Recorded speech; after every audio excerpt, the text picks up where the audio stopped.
Здравствуйте, меня зовут Елена Баженова, я рада вас приветствовать у себя в гостях. Песочное тесто – это очень простой рецепт выпечки, а наше песочное тесто будет готовиться еще и без яиц. Кстати, это базовый рецепт песочного теста. А дальше полет вашей фантазии. Я сегодня приготовлю песочное печенье с шоколадом и орехами. Для рецепта берем муку, сахарную пудру. У меня сахарная пудра сразу же ванилью. Если вы берете просто сахарную пудру, добавьте ванильный сахар. Сливочное масло. Это вот основной рецепт, основной состав рецепта. Дальше орехи и шоколад.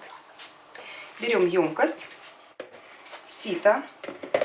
Будем просеивать сахарную пудру и муку.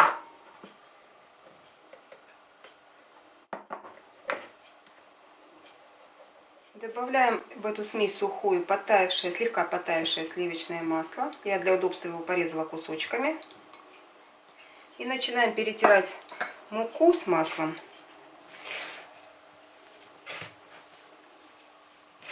Вымешиваем тесто минут 5-10. Оно сначала у нас рассыпается в крошку, а потом вот соединяется. Чем дольше вот мы вымешиваем, тем оно становится мягче и эластичнее. И соединяется в один комочек. Вот у меня уже получилось такое эластичное тесто. То есть масло подтаивает под действием рук теплых и соединяет все ингредиенты.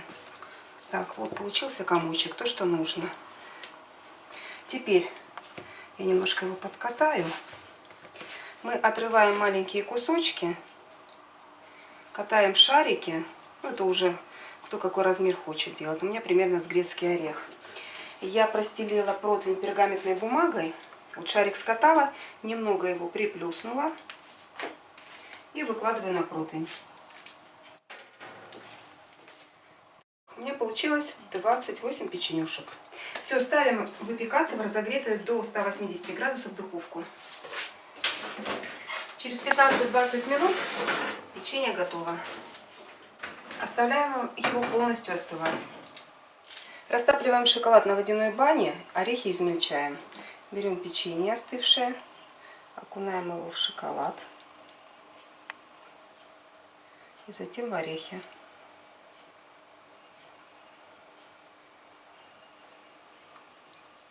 Выкладываем. Печенье получается легко, быстро и, самое главное, вкусным. Готовьте с удовольствием и приятного вам чаепития!